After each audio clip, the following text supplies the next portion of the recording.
முள்ளிவாய்க்கால், ஆறாத வடுக்கள்.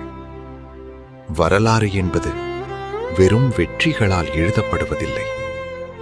சில நேரங்களில் ஆறாத வடுக்களாலும் மௌனமான கண்ணீர் துளிகளாலும் எழுதப்படுகிறது. ஈழத் தமிழர்களின் வரலாற்றில் அப்படியொரு கருப்பு பக்கம். முள்ளிவாய்க்கால். 2009ஆம் ஆண்டு மே மாதம். ஒரு குறுகிய நிலப்பரப்பிற்குள் லட்சக்கணக்கான மக்கள் முடக்கப்பட்டனர். அது பாதுகாப்பு வலயம் என்று சொல்லப்பட்டது. குண்டுகளும் எரிகணைகளும் பிஞ்சு குழந்தைகளையும் முதியவர்களையும் கூட விட்டு வைக்கவில்லை. உணவின்றி மருந்தின்றி துடித்த அந்த நாட்களை உலகம் வேடிக்கை பார்த்தது. ஒருவேளை கஞ்சிதான் உயிர் காக்கும் அமுதமானது. அந்த கஞ்சி இன்று வெறும் உணவல்ல, அது அந்த மக்களின் தியாகத்தின் சின்னம். மே 18.